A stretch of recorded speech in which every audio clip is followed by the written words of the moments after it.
Hey everyone, today we're tackling a question most people won't touch.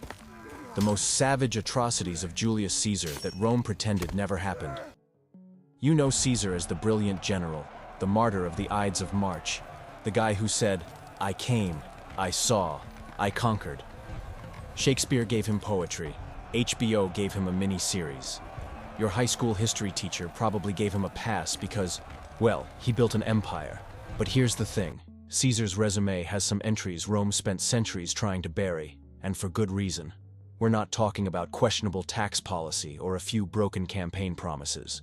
We're talking about systematic ethnic cleansing, mass enslavement, war crimes that made his contemporaries uncomfortable, and a body count that would make a modern tribunal very, very busy. Now before we dive in, let me be clear. This isn't about tearing down a historical figure for sport.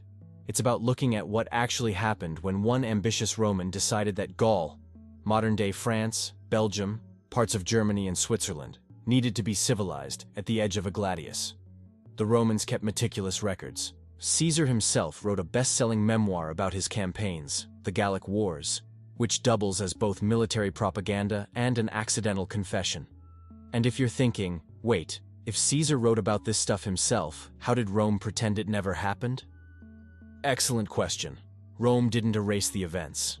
They just reframed them. What looks like genocide to us was pacification to them. Mass slavery became economic integration. The systematic destruction of entire peoples was filed under bringing civilization to barbarians. And if you like history that refuses to sugarcoat empire, go ahead and hit that subscribe button. Because we're about to go deep into the parts of the story they left out of the Hollywood version. So, let's set the stage. It's the middle of the 1st century before the Common Era. Rome is a republic in name, but really it's an oligarchy where a few dozen families control everything, and they're all clawing at each other's throats for power. Caesar is 41 years old, drowning in debt from bribing his way up the political ladder, and he needs a big win. Not just any win, he needs glory, gold, and enough military muscle to make himself untouchable back home. Gaul is right there across the Alps, wealthy, disunited, and conveniently labeled barbarian, which in Roman thinking means it's fair game. The Senate gives him a 5-year command. He'll end up staying for 9. By the time he's done, Gaul will never be the same, and neither will Rome. Here's what you need to understand about ancient warfare before we go further. It wasn't clean. There were no Geneva Conventions, no rules of engagement, no international observers clutching clipboards. But even by ancient standards, there were lines, unwritten rules, cultural expectations. You didn't massacre entire tribes after they surrendered. You didn't sell hundreds of thousands of people into slavery just because you could. You didn't deliberately engineer famines to starve civilian populations into submission.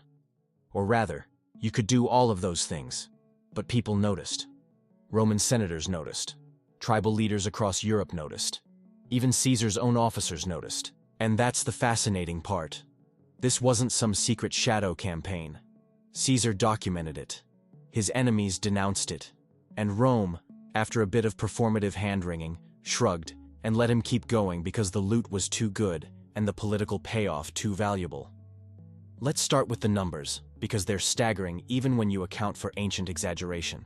According to Plutarch, writing about a century and a half later but drawing on earlier sources, Caesar's campaigns in Gaul resulted in 1 million dead and another million enslaved. 1 million. Ancient populations were tiny compared to today.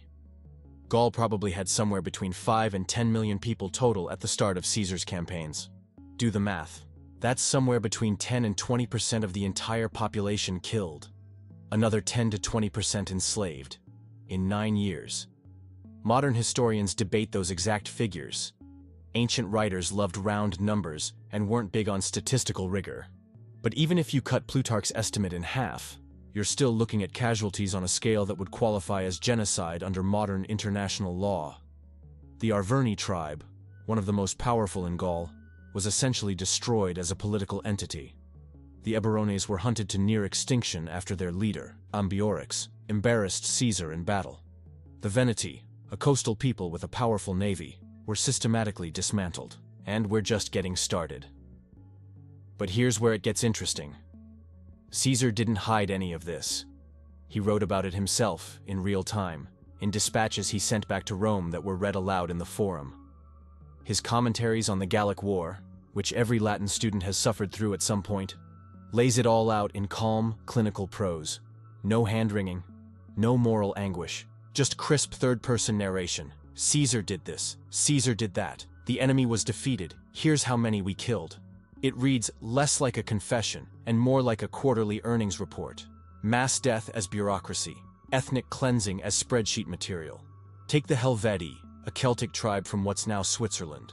In 58 before the Common Era, they decided to migrate west, looking for better land. Around 370,000 people, men, women, children, the elderly, packed up everything they owned and started moving. Caesar intercepted them, claimed they were a threat to Roman security, they weren't. Fought a series of battles, and when the dust settled, only about 110,000 Helvetii were left alive. The rest, dead or sold. Caesar framed this as a defensive action. Modern analysis calls it what it is: the destruction of an entire people who had the misfortune to move through territory Caesar wanted to control. Or consider the Usipetes and Tencteri, Germanic tribes who crossed the Rhine into Gaul in 55 before the Common Era, fleeing pressure from other Germanic groups. They weren't invading, they were refugees. They sent envoys to negotiate with Caesar, asking for land to settle. Caesar invited their leaders to his camp for talks.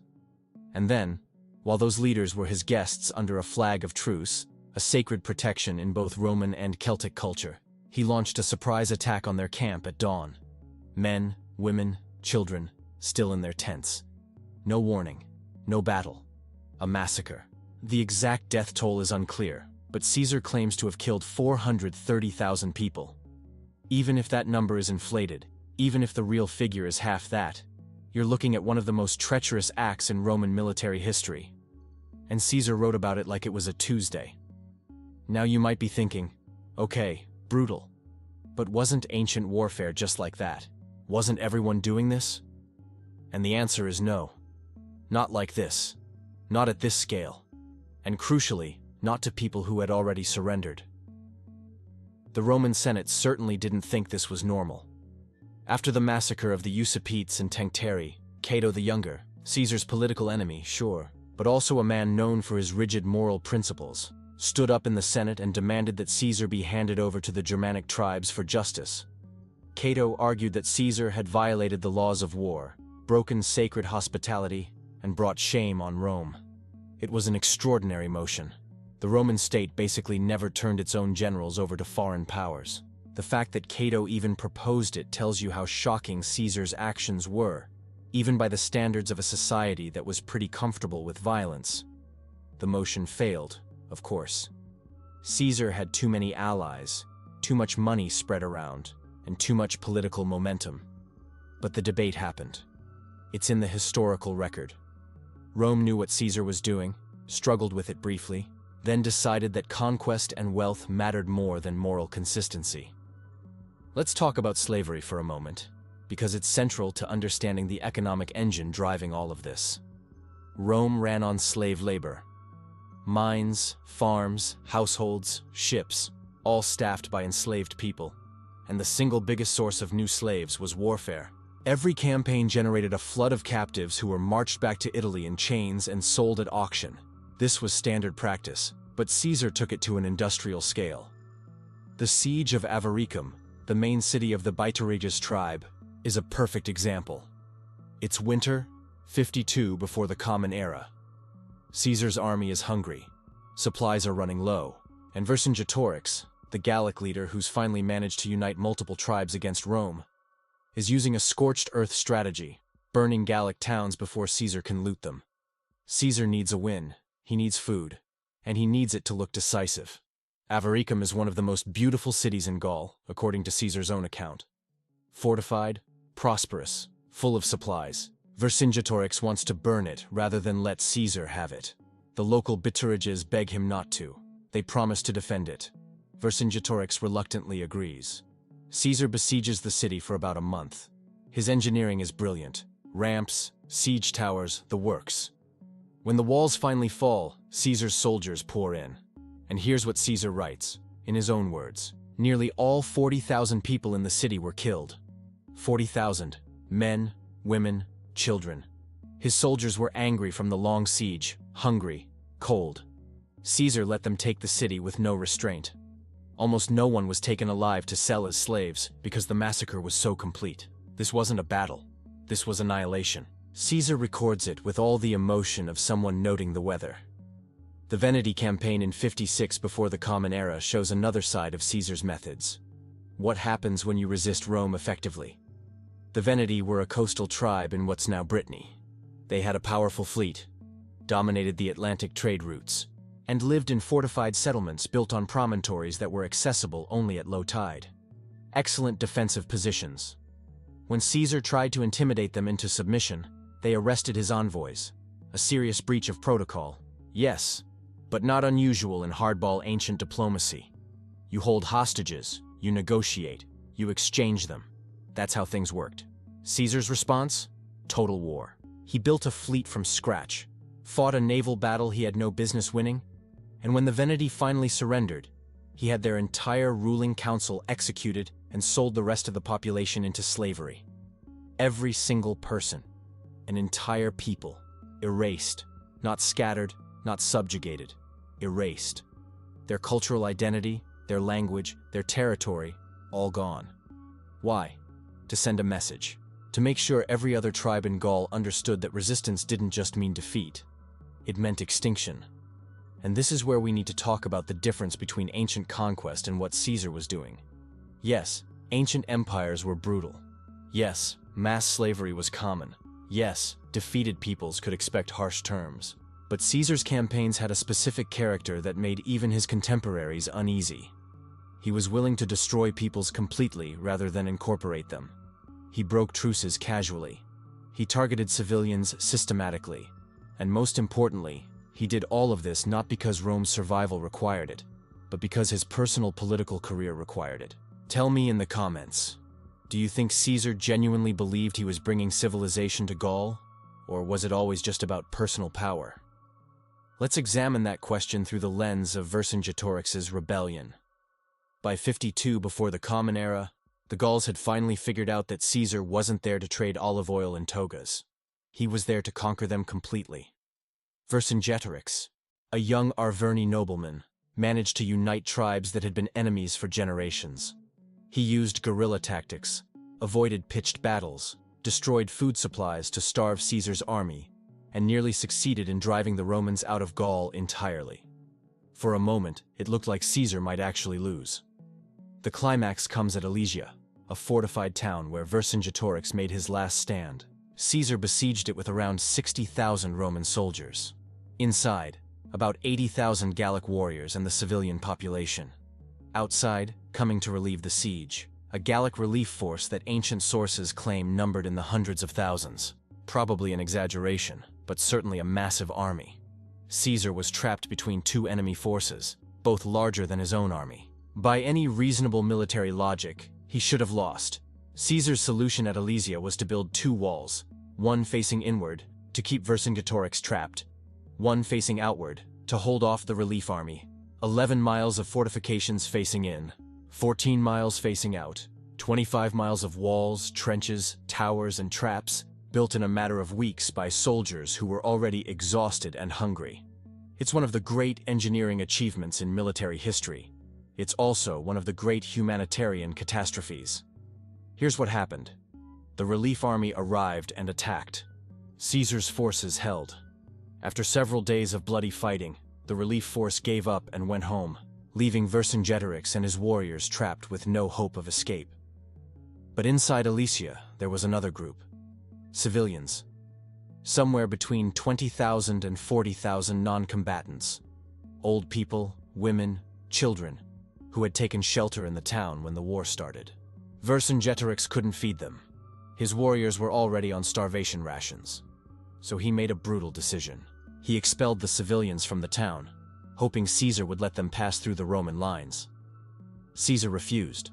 He forced them to stay in the no-man's land between the Gallic walls and the Roman siege works, where they died slowly of starvation and exposure. According to some accounts, the Romans on the walls could hear them screaming for days.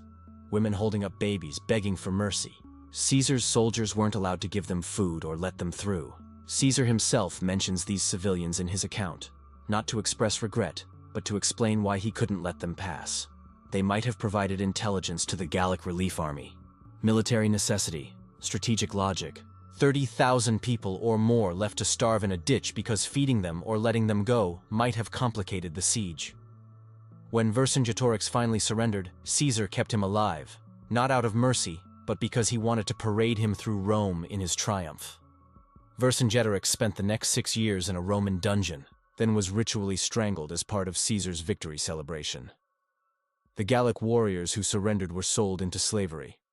The civilians of Alesia, those who survived the siege, were also enslaved. This is worth pausing on for a moment. Caesar engineered a deliberate humanitarian crisis, using civilian starvation as a weapon, documented it himself, and Rome not only accepted this, but celebrated him for it. The triumph he eventually celebrated in Rome was the largest and most expensive in Roman history up to that point. 4 days of parades, displays of conquered wealth, exotic animals, and at the center of it all, Vercingetorix in chains, the living proof of Caesar's victory. Now let's talk about what happened after Alesia, because the fall of the fortress didn't end the war. Resistance continued for another year, scattered and desperate. Caesar's response was to systematically destroy every pocket of rebellion with escalating brutality. The town of Uxellodunum held out in 51 before the Common Era. It was a small place, strategically unimportant, but it had become a symbol of resistance. Caesar couldn't just take it and move on. He had to make an example. When Uxellodunum finally fell, Caesar didn't execute the defenders. That would have been too easy, too quick. Instead, he had their hands cut off and sent them home. Every single warrior who had resisted, mutilated and sent back to their tribes as living warnings. This is what happens when you fight Rome, not death. Something worse. A message written in maimed bodies, stumbling through Gaul for the rest of their lives as advertisements for Roman power. This act shocked even Caesar's contemporaries. It violated every norm of Roman military conduct. Defeated enemies were usually killed, enslaved, or integrated into the Roman system. You didn't torture them and send them back. That was the kind of thing Romans accused barbarians of doing. But Caesar calculated that spectacular cruelty would crush the last embers of resistance, and he was right. After Uxellodunum, organized resistance in Gaul collapsed. Let's zoom out for a moment and consider the archaeological record, because it backs up the historical sources in disturbing ways. Excavations across France, Germany, and Belgium have uncovered mass graves from this period. Burned settlements, destroyed fortifications, evidence of sudden, violent depopulation. The material culture of Gaul changes dramatically in the decades after Caesar's conquest. Fewer settlements, fewer artifacts, signs of economic collapse. This wasn't just military defeat. This was societal destruction on a massive scale. Take the Eburones, who we mentioned earlier. Their king, Ambiorix, inflicted one of Caesar's worst defeats, ambushing and destroying a legion and a half, about 9,000 Roman soldiers, in 54 before the Common Era. Caesar's revenge was methodical. He systematically hunted the Eburones across what's now Belgium and Western Germany, not just the warriors, everyone. He invited neighboring tribes to join the plunder. He offered rewards for Ambiorix's capture. He burned their villages, destroyed their crops, killed their livestock. The name Eburones disappears from the historical record after this. They weren't conquered, they were erased. Now we need to address the question at the heart of this video. If all of this is in the historical record, if Caesar wrote about it himself, how did Rome pretend it never happened? The answer is more subtle than simple censorship. Rome didn't deny the facts, it reframed them. It changed the story from Caesar committed atrocities in Gaul to Caesar brought civilization to barbarians. This is how it worked. First, Caesar's commentaries presented everything through the lens of Roman security. The Helvetii weren't refugees. They were a threat. The Germanic tribes weren't fleeing their own enemies. They were invaders. Every massacre was preemptive. Every betrayal was justified by Gallic treachery. Every mass enslavement was necessary to pacify dangerous elements. Caesar wrote himself as the protagonist of a defensive war, even though he was the aggressor in virtually every engagement. Second, Roman political culture made success its own justification. Caesar sent so much gold and slaves back to Rome that the economy boomed. Wealthy Romans got richer. Common Romans got subsidized grain and spectacular games. When your standard of living goes up, you're less interested in hearing about how many Gauls died to make it happen. The triumph Caesar eventually celebrated in 46 before the Common Era was funded by Gallic plunder and attended by thousands of Romans who had profited from Gallic slaves. They weren't going to condemn the source of their wealth. Third, and most importantly, Roman culture had already decided that non-Romans were lesser, barbarians, backward peoples who needed Rome's firm hand to become civilized. This wasn't just propaganda, it was a deeply embedded cultural belief. When Caesar described Gauls as treacherous, Germans as savage, and Britons as barely human, he was playing to an audience that already believed these things. His atrocities weren't crimes, they were Rome fulfilling its civilizing mission. The few Romans who objected, Cato, a handful of senators, some historians writing generations later, were marginalized or ignored. Cato's motion to hand Caesar over to the Germans was ridiculed as naive idealism. When historians like Cassius Dio, writing 2.5 centuries later, expressed discomfort with Caesar's methods, they did it carefully, acknowledging his brilliance even as they noted the human cost. The narrative had already solidified. Caesar was a great man who built an empire. The dead Gauls were footnotes. Let's talk about the long-term consequences, because they extend far beyond Caesar's lifetime. The Roman conquest of Gaul wasn't just a military campaign. It was demographic catastrophe that reshaped Europe. Entire peoples disappeared. Languages went extinct. Cultural practices that had existed for centuries vanished within a generation. The Gaul that emerged from Caesar's wars was fundamentally different from the Gaul that existed before them. Not just politically, but ethnically, culturally, linguistically. The mass enslavement alone represents a transfer of human capital unprecedented in ancient history. 1 million people, if we accept Plutarch's figure, moved from free to enslaved in less than a decade. That's 1 million people torn from their families, their communities, their cultures, and scattered across the Roman Empire as property. They worked in Roman mines, on Roman farms, in Roman households. Their children were born enslaved. Their grandchildren, if they had any, grew up speaking Latin instead of Gaulish. This wasn't conquest. This was replacement. And here's the thing that makes this all particularly grim. It worked. Caesar's gamble paid off spectacularly. The wealth from Gaul funded his civil war against Pompey. The veteran legions he built during the Gallic campaigns followed him across the Rubicon and made him dictator. The prestige of his victories made him politically untouchable, right up until the moment senators decided the only way to stop him was with knives. Everything Caesar achieved in Roman politics, the consulship, the dictatorship, the near monarchy that his adopted son Augustus would perfect, was built on Gallic corpses and financed by Gallic slaves. Roman historians writing under the empire, when Caesar had been deified and criticism was dangerous, scrubbed the narrative even further. Augustus, Caesar's heir, needed his adopted father to be a god, not a war criminal. So the official history emphasized Caesar's genius, his clemency toward Roman enemies, his reforms, and his vision. The Gallic campaigns became a glorious epic of Roman expansion. The atrocities became unfortunate, but necessary measures against barbarian treachery. Vercingetorix became a noble savage who recognized Roman superiority.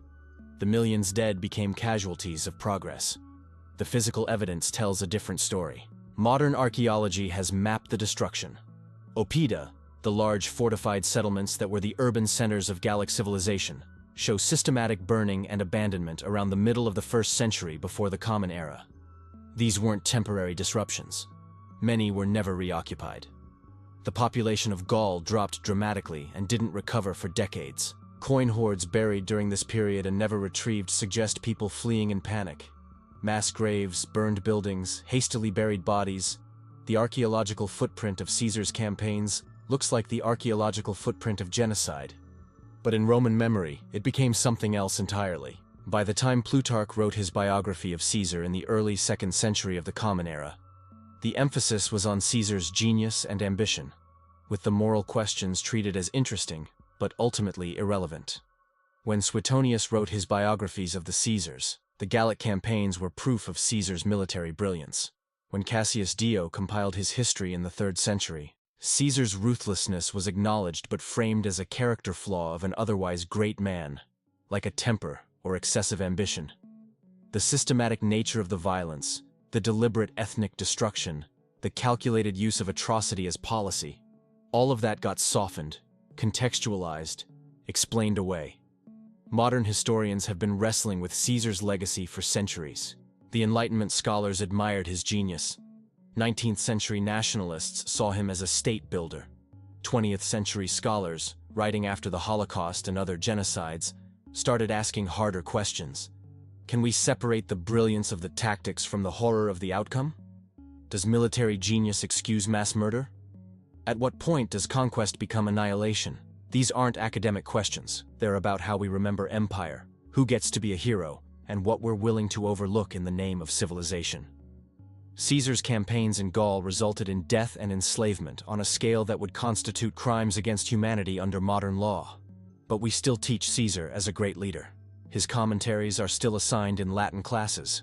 His image is still on coins and statues. His name is still synonymous with imperial authority. So, what do we do with Caesar? How do we reconcile the brilliance with the brutality? The honest answer is, we probably can't, and we shouldn't try. Caesar was both a tactical genius and a mass murderer.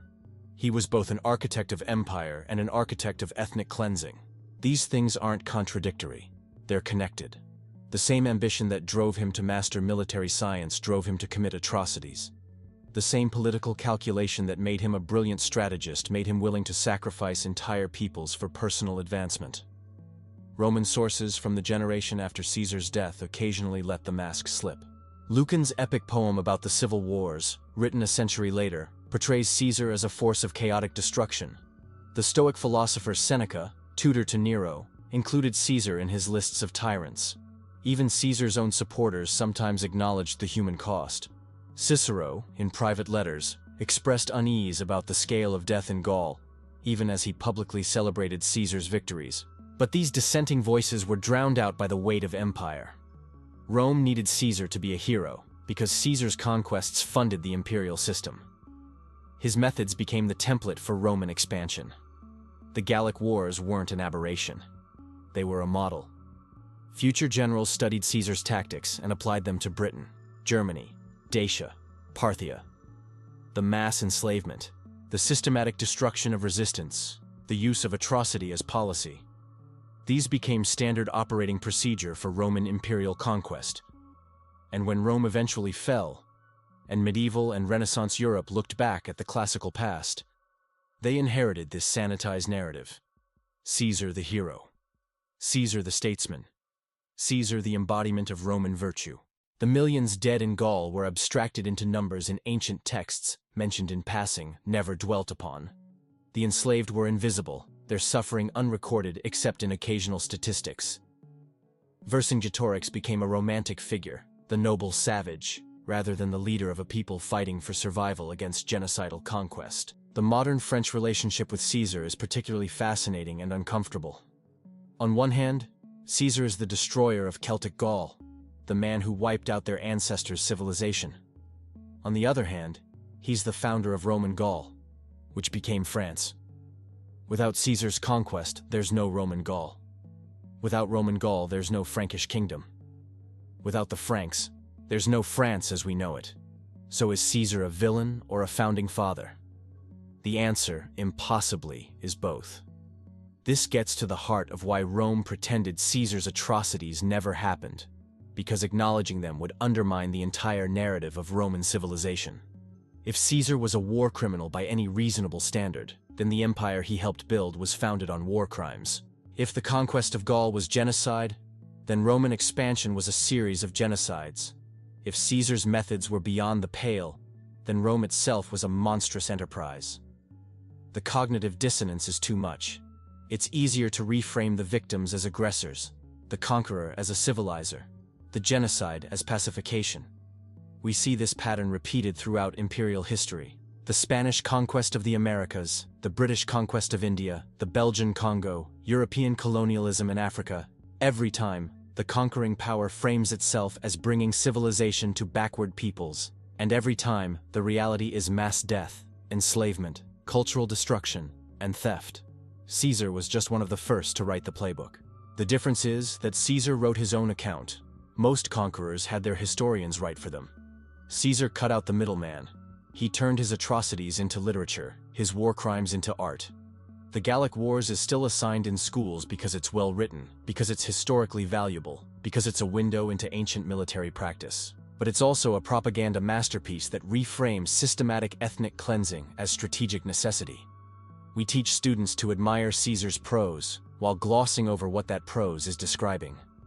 So here we are, more than 2,000 years later, still reckoning with Caesar's legacy.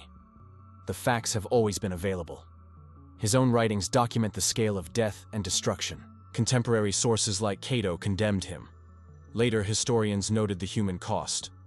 Archaeological evidence confirms the demographic catastrophe. The information has never been hidden, but it has been reframed, contextualized, minimized, and ultimately overshadowed by the narrative of Roman greatness. This is how empires work. This is how conquest becomes history. You don't erase the atrocities. You just make them boring. You turn them into statistics. You focus on strategy and tactics rather than the human cost. You emphasize the brilliance of the conqueror rather than the suffering of the conquered. You teach Caesar's campaigns as military history, not as case studies in ethnic cleansing. You build statues to the general, not memorials to his victims. The Gauls who died in Caesar's campaigns don't have names in our history books. We don't know their stories. We don't memorialize their loss. We know Caesar's name, Caesar's ambitions, Caesar's victories. The dead are anonymous, abstracted, turned into numbers in ancient texts. 1 million enslaved, 1 million killed, entire peoples erased. But Caesar? Caesar gets a salad named after him. Caesar gets to be a byword for imperial authority. Caesar gets to be a great man of history.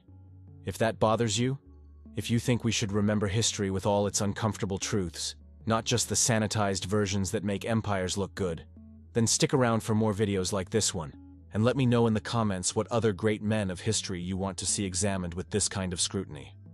Because here's the thing, Caesar wasn't unique. He was just better at documenting himself. The real story of empire is always bloodier, messier, and more morally compromised than the official version. The most savage atrocities of Julius Caesar aren't the ones Rome pretended never happened. They're the ones Rome celebrated, justified, and turned into legend. They're in the historical record. They're in Caesar's own writings. They've been there the whole time, hiding in plain sight behind the glory of conquest and the weight of imperial propaganda. Now you know. Now you can't unknow it. And maybe that's the point, to look at history's heroes and ask not just what they built, but what they destroyed to build it, and who paid the price.